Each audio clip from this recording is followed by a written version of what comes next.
ہو سکتا ہے یہ کوئی خوفناک چیز ہو، کوئی غیر مرئی مخلوق ہو، کیونکہ یہ روڈ بھی ہانٹیڈ ہے، اتنی رات کا ٹائم ہے، سردیوں کا موسم ہے، ویسے بھی سردیوں میں یہ چیزیں رات کے ٹائم زیادہ اپنا آپ شو کرتی ہیں، کیونکہ سردیوں میں ایک تو سناٹا بہت جلدی ہو جاتا ہے، دوسرا باہر کوئی بھی نہیں ہوتا، تو مغرب کے بعد ویسے بھی یہ چیزیں آزاد ہوتی ہیں۔ تو اس نے کہا کہ جنگل بھی ہے ساتھ، ہو سکتا ہے کوئی جنات وغیرہ ہو، تم گاڑی تیز چلاؤ۔ میں نے گاڑی تیز کر لی، ہم لوگ گھر آ گئے۔ تھوڑا سا میں پریشان ہوا، ایک دو دن مجھے واپسی پر ذرا ڈر لگتا تھا، کیونکہ میں واپسی پر اکیلا آتا تھا اور وہی روڈ تھا، اس روڈ سے گزر کے ہی میں نے گھر جانا ہوتا تھا، لیکن میں 9 بجے تک اپنے گھر چلا جایا کرتا تھا، پھر بھی وہاں سے گزرتے ہوئے مجھے بہت ڈر لگتا تھا۔ ایک دفعہ بہت تیز بارش ہو رہی تھی، میری گاڑی خراب ہو گئی، گاڑی کو ٹھیک کرواتے کرواتے مجھے 11:30 بجے کا ٹائم ہو گیا۔ آج بھی میں تھوڑا سا خوف زدہ تھا، مگر اتنا زیادہ نہیں، کیونکہ میں اس بات کو تھوڑا سا اگنور کر چکا تھا، کافی دن گزر گئے تھے، 1-2 ماہ گزر گئے تھے اس ہیپننگ کو۔ تو جیسے ہی میں نیٹی جیٹی پل کے پاس سے گزرا تو مجھے ایسا لگا کہ کسی نے ہاتھ میں سٹک پکڑی ہوئی ہے، جھکے ہوئے وجود کے ساتھ کوئی چل رہا ہے۔ پیچھے سے اس طرح سے فیل ہو رہا تھا جیسے کوئی بوڑھی خاتون ہے، اتنی تیز بارش میں ان کے پاس چھتری بھی نہیں تھی اور وہ اس پل کے اوپر چلتی ہوئی جا رہی ہیں۔ میں نے گاڑی تھوڑی سلو کر لی۔ اب ظاہری بات ہے کہ اتنی بارش میں اگر میں کسی کو اس طرح سے دیکھوں تو انسان ہونے کے ناطے فار ہیومن بینگ مجھے اتنا تو ہونا چاہیے کہ میں پوچھ لوں کہ وہ کون ہے۔ تو میں نے مدد کی سینس میں گاڑی روکی، میں نے کہا کہ وہ بوڑھی خاتون تھیں، فیس ان کا ڈھکا ہوا تھا، یعنی دوپٹہ آیا تھا لیکن کپڑے ان کے پورے گیلے تھے، بڑی مشکل سے وہ چل رہی تھیں اور ان کو دیکھ کے لگ رہا تھا کہ ان کو بہت ٹھنڈ لگ رہی ہے۔ میں نے جیسے ہی گاڑی روکی وہ رک گئیں، تو میں نے انہیں کہا کہ میری گاڑی میں بیٹھ جائیں، آپ کو جہاں جانا ہے میں اتار دیتا ہوں۔ انہوں نے ایک دفعہ بڑا گھور کے، تھوڑا سا اپنی چادر کو سائڈ پہ کر کے بڑا گھور کے میری طرف دیکھا، ان کی آنکھیں بڑی بڑی تھیں، میں تھوڑا سا ڈرا، تو میں نے انہیں کہا کہ میں آپ کی مدد کرنا چاہتا ہوں، تو آپ آئیں، میں آپ کو اپنی گاڑی میں بٹھا کر چھوڑ آتا ہوں، آپ مجھے اپنا بیٹا سمجھیں، اتنی رات کا ٹائم ہے اور بارش بھی ہو رہی ہے، تو آپ کیسے اکیلے سفر کریں گی، آپ کہاں سے آئی ہیں؟ انہوں نے پھر میری بات کا کوئی جواب نہیں دیا اور اس طرح سے سر ہلایا کہ جیسے وہ گاڑی میں بیٹھنا چاہتی ہیں۔ میں نے گاڑی کا پچھلا دروازہ کھولا اور ان کو بٹھا لیا اور خود میں گاڑی میں بیٹھ کر گاڑی چلانے لگ گیا۔ تھوڑی سی گاڑی آگے گئی تو میں نے ان سے پوچھا کہ آپ نے کہاں جانا ہے، میں آپ کو اتار دیتا ہوں۔ وہ پھر نہیں بولی۔ اب جہاں پر نیٹی جیٹی پل آگے کارساز روڈ کو لنک کرتا ہے وہاں تک میں پہنچا تو انہوں نے مجھے کہا کہ بائیں طرف۔ جب انہوں نے بائیں طرف کا لفظ بولا تو جن خاتون کو میں نے بٹھایا تھا وہ کافی عمر رسیدہ تھی، اتنی بوڑھی تھی کہ وہ جھکی ہوئی تھی، سٹک پر تھیں، لیکن وہ جو بولی تھی ان کی جو آواز تھی وہ ایک ینگ لیڈی جیسی تھی۔ مجھے لگا پتہ نہیں میرے کانوں کو سننے میں غلطی ہوئی ہے، میں نے دوبارہ پوچھا، گاڑی میں نے روکی، میں نے دوبارہ پوچھا کہ آپ کو کس طرف جانا ہے؟ انہوں نے پھر بول کر کہا بائیں طرف، لیفٹ سائڈ پہ۔ اب میری تو حیرت جواب دے گئی تھی، تیز بارش، رات کا ٹائم، بٹھایا میں نے گاڑی میں کس کو اور آواز کس کی آ رہی تھی؟ پسینے کے ساتھ اتنی ٹھنڈ میں مجھے اتنے سخت پسینے آ رہے تھے خوف کی وجہ سے کہ میری ساکس تک مجھے فیل ہو رہا تھا کہ گیلی ہو چکی ہیں۔ اب مجھے یہی تھا کہ یا آر یا پار، پتہ نہیں اب میرا کیا بنے گا۔ سمجھ تو مجھے آ گئی تھی کہ جب میں نے آواز سنی ہے، غلطی میرے سے یہ ہوگی کہ اتنی رات کو میں نے مدد کی سینس میں گاڑی روک لی۔ دل میں نے سوچا کہ اب اللہ ہی میرا حافظ ہے، پتہ نہیں اب میرا کیا بنے گا۔ میں نے دل ہی دل میں آیت الکرسی پڑھنا شروع کر دی۔ لیفٹ سائڈ پر میں نے گاڑی ٹرن کر لی۔ جیسے ہی کارساز روڈ تک ہم لوگ پہنچے تو وہ جو کوئی بھی چیز تھی انہوں نے کہا روک دو۔ اب جو لفظ انہوں نے کہا روک دو وہ بھی ایک ینگ لیڈی کی آواز تھی۔ میں تو پہلے ہی تھر تھر کانپ رہا تھا کہ پتہ نہیں، میرے میں تو اتنی ہمت ہی نہیں ہوئی کہ میں اپنے جو ڈرائیونگ گلاس ہوتا ہے اس میں سے دیکھ بھی سکوں کہ پیچھے کون ہے۔ میں نے گاڑی روک دی، میں بالکل خاموش تھا، میں بولا ہی نہیں، لیکن میں بہت زیادہ خوف زدہ تھا۔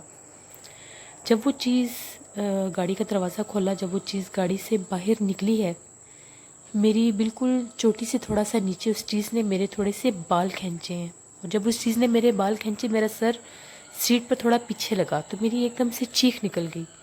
اتنے میں گاڑی کا دروازہ زور سے بند ہوا۔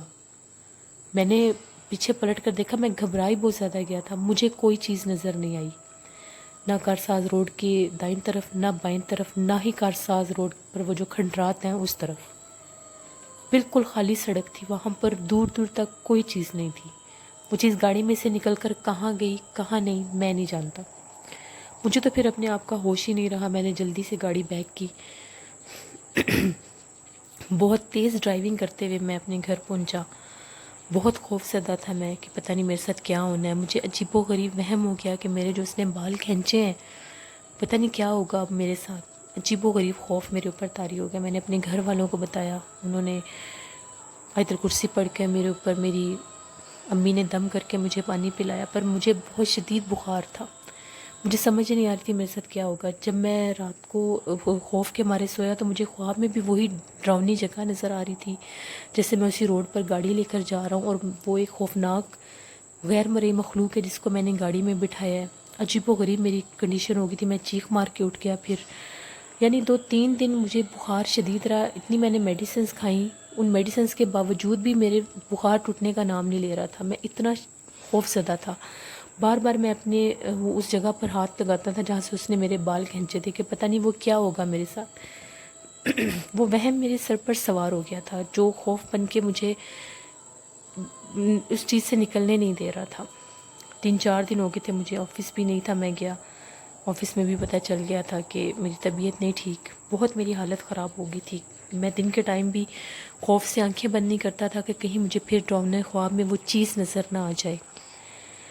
اسی طرح سے میرے بھائی، چھوٹے بھائی تھے، تو اس نے مجھے کہا کہ ہم لوگ دم کروانے جاتے ہیں مولوی صاحب کے پاس۔ مولوی صاحب کے پاس کہ انہوں نے دم کیا، انہوں نے کہا کہ میرے اوپر بڑی سخت کسی چیز کا سایہ ہوا ہے، اثر ہوا ہے جس کی وجہ سے میرا بخار نہیں ٹوٹ رہا۔ تو انہوں نے کہا کہ بہتر یہی ہے کہ جو عامل وغیرہ ہوتے ہیں ان کے پاس مجھے لے کے جایا جائے۔ تو پھر انہوں نے بتایا تو ہم لے کے عامل صاحب کے پاس گئے۔ وہ سید بھی تھے، جنات وغیرہ کا علاج کرتے تھے، نکالتے بھی تھے جن لوگوں پر اثرات ہوتے تھے۔ انہوں نے میرے سے ساری بات پوچھی، مجھے دم کیا تو انہوں نے بتایا کہ وہ جنات تھے جن کو میں نے گاڑی میں بٹھایا، تو وہ چیز مجھے اس چیز کا، جیسے اس نے میرے بال کھینچے ہیں تو اس کا میرے اوپر اثر تھا۔ پھر انہوں نے مجھے تعویذ دیا، میں نے پیے، میں نے گلے میں بھی ڈالے۔ آج تک سٹل وہ جو میری اس جگہ سے جیسے 5-6 بال وہ نکلے ہیں، وہ دوبارہ بال وہاں پر نہیں آئے۔ میرے پورے سر پر بال آئے ہیں، پورے سر پر بال ہیں سٹل جیسے پہلے تھے، وہاں پر نہیں آتے بال۔ مگر ان کا تعویذ جب سے میں نے گلے میں پہنا ہے، نماز پڑھتا ہوں میں 5 وقت کی، اور اب میں کبھی بھی 9 بجے تک بھی اس روڈ سے نہیں گزرتا، کیونکہ میرے ساتھ یہ جو حادثہ ہوا ہے میں اس کو کبھی بھی نہیں فراموش کر سکتا۔ مگر اب مجھے کبھی کوئی ڈراؤنا خواب بھی نہیں آیا اور نہ ہی کبھی دوبارہ کوئی وہم ہوا ہے۔ الحمدللہ میں ٹھیک ہوں۔ یہ میری خوفناک کہانی تھی جو میں آپ کے چینل کے ذریعے شیئر کرنا چاہتا تھا، اور میرا میسیج بھی ہے جتنے لوگ کراچی میں رہتے ہیں کہ please late night Karsaz road سے یا نیٹی جیٹی پل کی طرف مت جایا کریں، کیونکہ وہاں پر وہ چیزیں واضح ہیں۔ تھینک یو ویری مچ، بہت شکریہ فاروق آپ کا۔ آپ کی کہانی واقعہ ہی بہت ہی زیادہ خوفناک تھی۔ ویئرس، میں نے آپ کے ساتھ پہلے بھی کارساز روڈ کی ایک خوفناک کہانی شیئر کی تھی، آئی ہوپ آپ لوگوں نے سنی ہوگی۔ جو جگہ مشہور ہو جاتی ہے وہ کسی وجہ سے ہی ہوتی ہے، وہاں پر لوگوں کے ساتھ کوئی نہ کوئی ہیپننگس ہوئی ہوتی ہیں، اس وجہ سے وہ جو جگہ ہوتی ہے وہ فیمس ہو جاتی ہے۔ تو پھر ایسی جگہ پر جو لوگ وہاں کے رہائشی ہوتے ہیں ان کو احتیاط کرنی چاہیے کہ وہ ایسی جگہ پر مت جائیں، ایسی جگہوں سے مت گزریں، کیونکہ ہم لوگ نہیں جانتے کہ کس جگہ پر غیر مرئی مخلوقات ہیں، ہم انہیں دیکھ نہیں سکتے، وہ ہمیں دیکھ سکتے ہیں۔ پلیز باوضو رہا کریں، آیت الکرسی پڑھا کریں، اور جن جگہوں کے بارے میں آپ نے سن رکھا ہو کہ وہاں پر یہ چیزیں ہیں، وہاں پر اثرات ہیں، پلیز ان جگہ سے رات کے ٹائم ایوائڈ کیا کریں۔ بوائز ان چیزوں کو نہیں مانتے، کائنڈلی اپنا خیال رکھا کریں۔ زندگی ہے تو سب کچھ ہے۔ اس لیے پلیز میری آپ سب کے لیے دعا ہے کہ اللہ میں آپ سب کو اپنے حفظ و ایمان میں رکھے. اپنا فیڈ بیک مجھے ضرور دیں کہ آپ لوگوں کو میرے چینل کی خوفناک کہانیاں کیسی لگتی ہیں, کمنٹ کر کے بتائیے گا. اور جن لسنرز نے ابھی تک میرے چینل کو سبسکرائب نہیں کیا, پلیز میرے چینل کو سبسکرائب کریں. اب میں ان لوگوں کے نیمز آن ایئر کروں گی جن لوگوں نے کل والی سٹوری پر مجھے کمنٹ کیے تھے. نفیس احمد ہمیں کمنٹ کرتے ہیں. مکسچر فکسچر ہمیں کمنٹ کرتے ہیں. شافیہ رفاقت نے کمنٹ کیا ہے. محمد عمار پاکستان فیصل آباد سے کمنٹ کرتے ہیں. شبانہ عمران کمنٹ کرتی ہیں. آفتاب خان کمنٹ کرتے ہیں. انڈیا سے ہمیں صابر اقبال کمنٹ کرتے ہیں.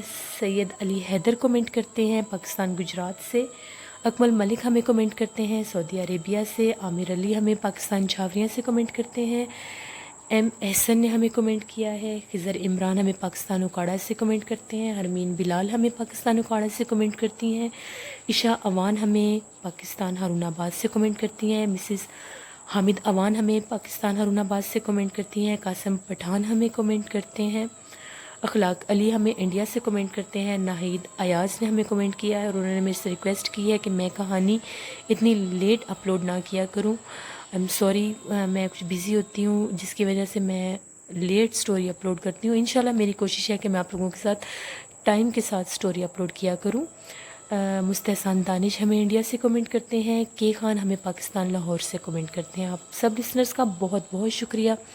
اسی طرح مجھے رسپیکٹ دیں, اسی طرح مجھے سپورٹ کریں. میں آپ لوگوں کے لیے روز نئی خوفناک کہانیاں لے کر آؤں گی. اپنا بہت سا خیال رکھیے گا. میرا تھوڑا سا گلا خراب ہے, سو ویری سوری کہ جو تھوڑی سی بیچ میں ایچنگ ہو جاتی ہے. دعا میں یاد رکھیے گا. انشاءاللہ کل پھر ملاقات ہوگی. نوشین کو دیں اجازت. Thank you for watching. اللہ نگہبان.